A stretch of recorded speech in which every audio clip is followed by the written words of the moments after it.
school districts that often go head-to-head in the DC area are Montgomery County, Maryland, and Fairfax County, Virginia.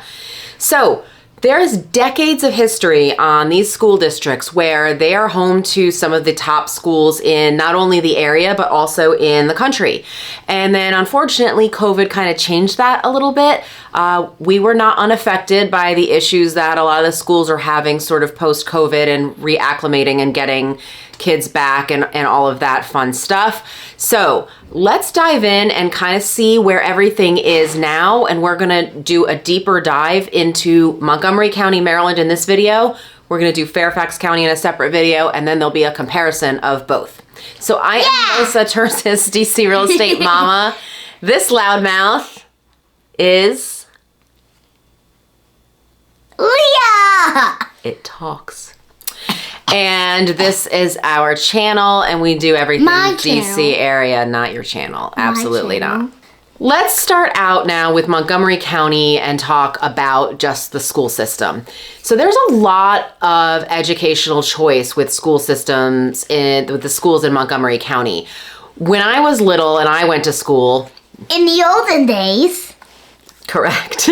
There was not a lot of choice, right? So you were in boundary for whatever elementary school you were supposed to go to.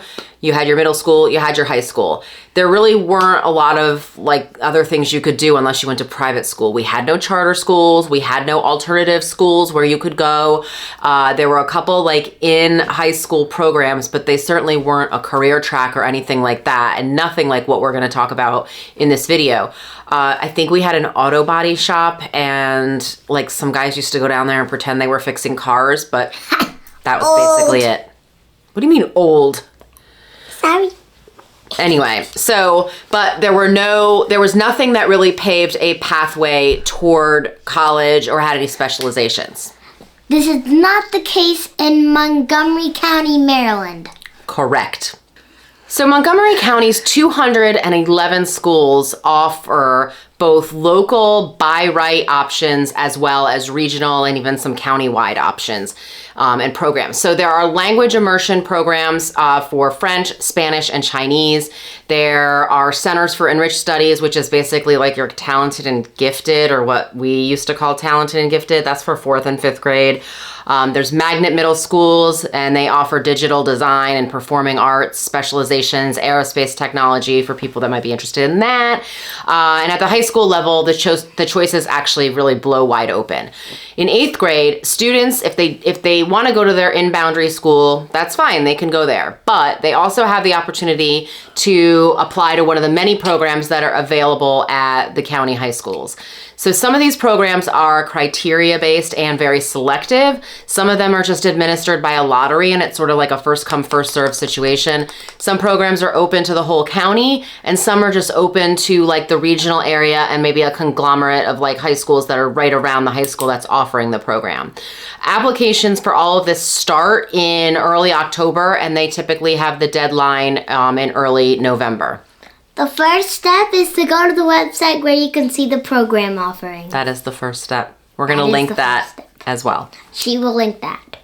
Leave me alone. All right, let's start with what... No, you're not. Let's start with what is likely the most well-known of the programs offered at high schools, and that's going to be the International Baccalaureate, or the IB program that we will call it. So, IB program at Richard Montgomery High School, which is in Rockville, is a county-wide criteria-based magnet program. So you have to apply in, and there's a whole thing that goes along with that. There are also IB programs at Kennedy, at Springbrook, and at Watkins Mill High Schools. They are regional and criteria-based, also magnet programs. IB program is also offered at Bethesda Chevy Chase, Einstein High School, Seneca Valley, and Rockville High Schools. Rockville High School's IB program actually has career-related offerings in engineering, biomedical, computer science, hospitality management, and child development if you want to develop any children.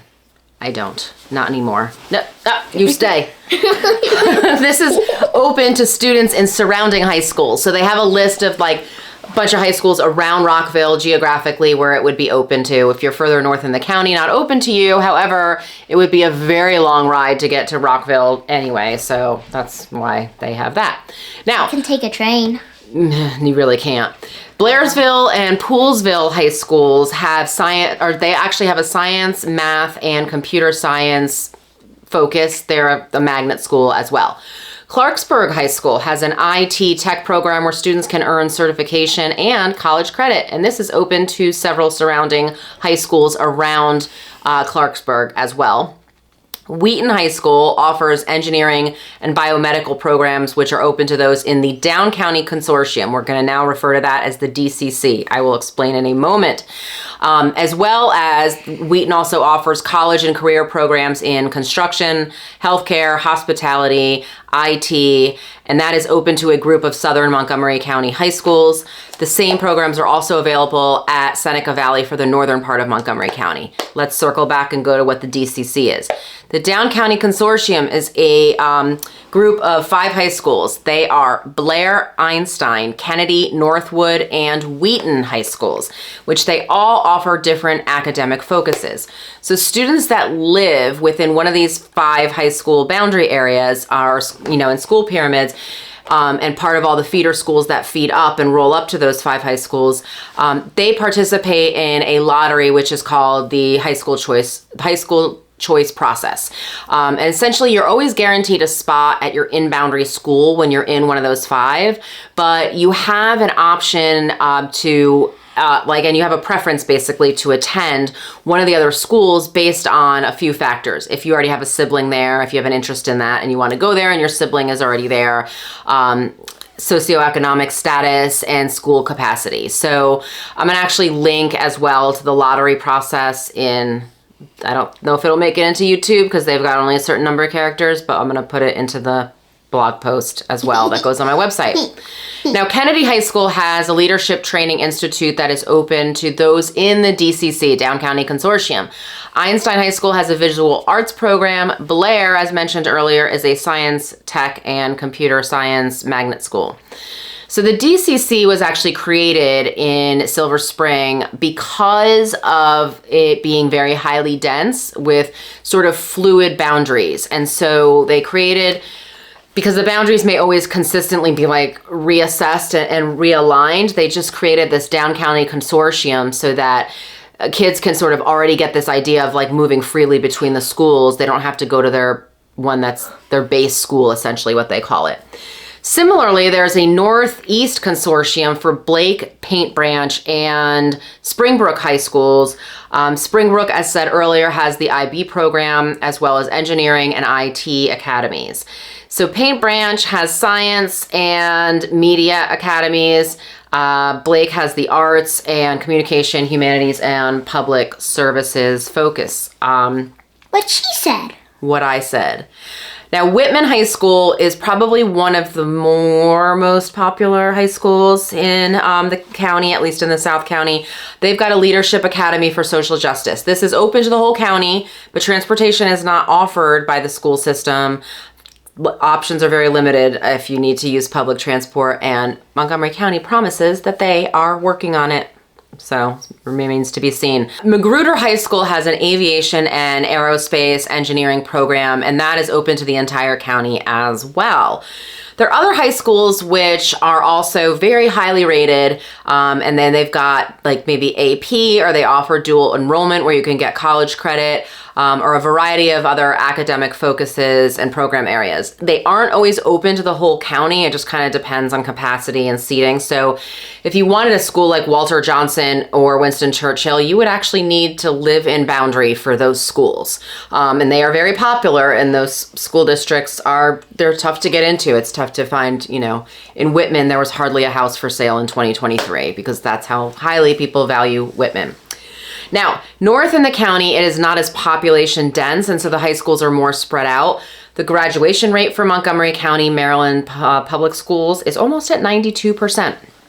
Let's move on now to Montgomery County, Maryland schools and their academics, just an overall, not what each individual school offers. So after the infamous 2018 Johns Hopkins audit, where they found out things weren't very good, there have been a lot of unhappy parents.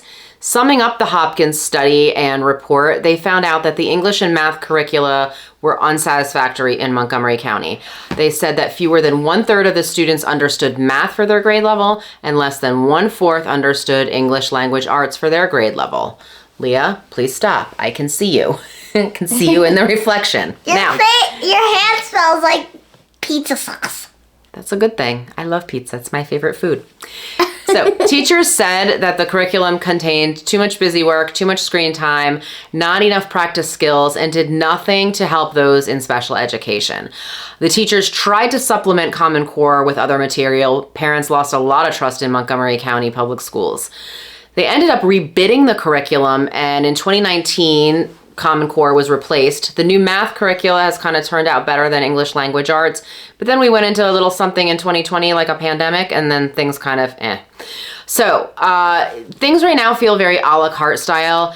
It sounds like there's a whole lot of making use of apps and technology plus workbooks. And then, like I said, we had COVID, and the timing really couldn't have been worse to train teachers on new systems and a new curriculum.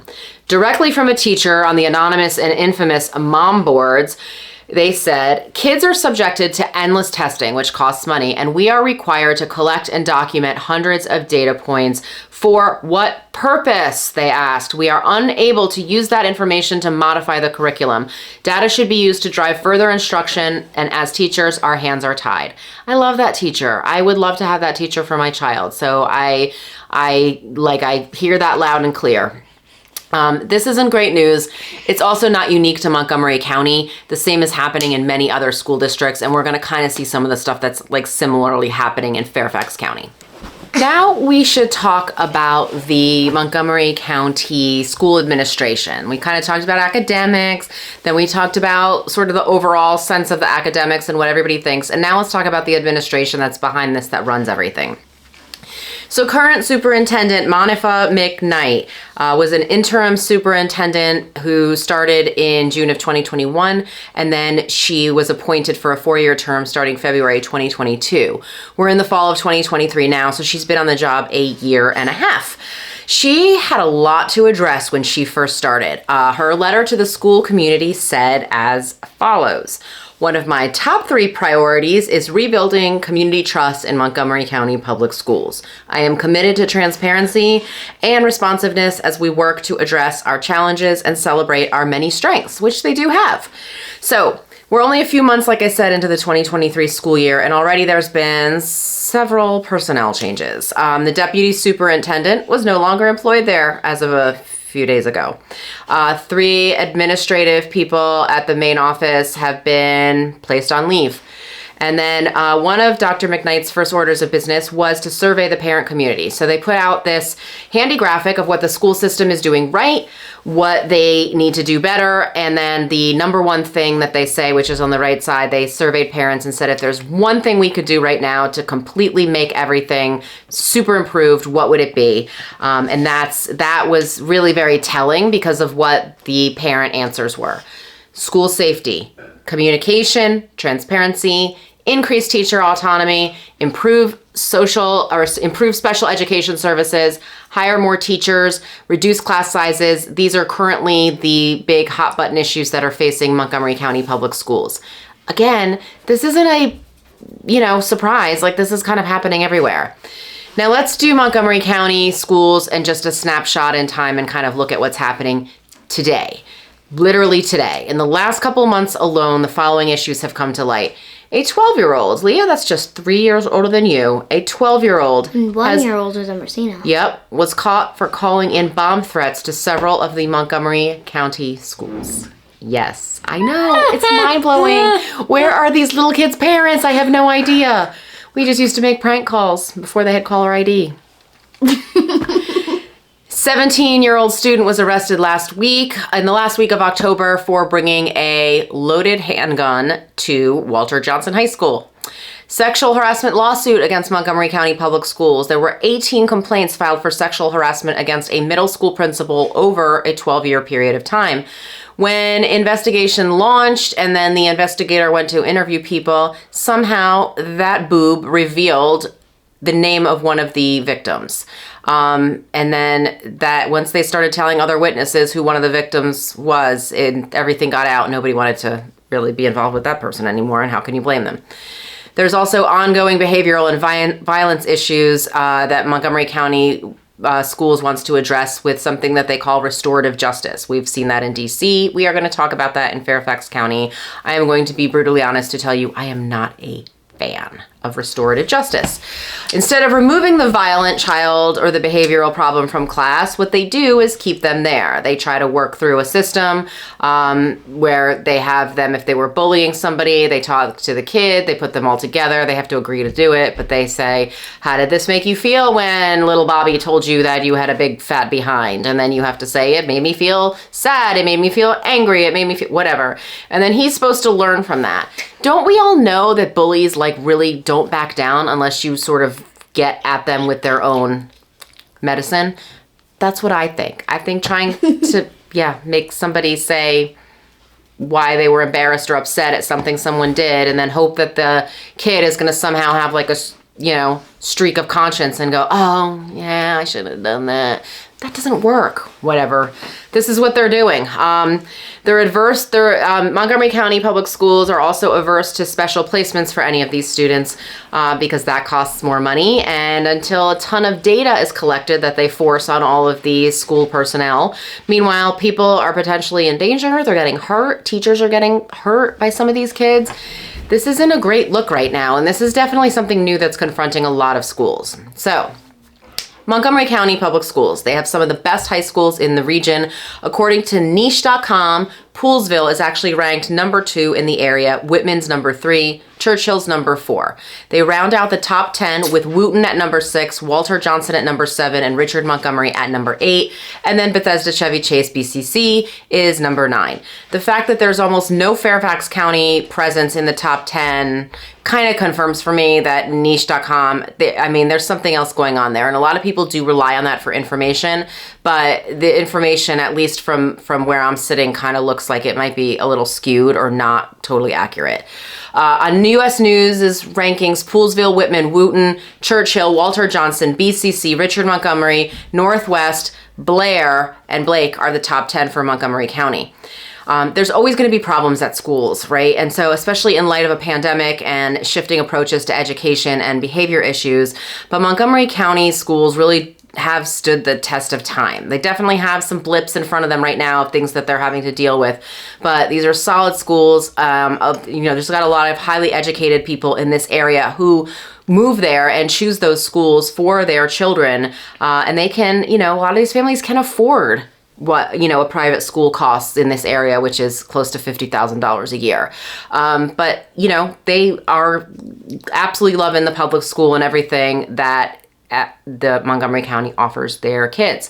So that's that. I am Melissa Terzis, DC Real Estate Mama. This is my little sidekick, Leah, and our contact info is coming next.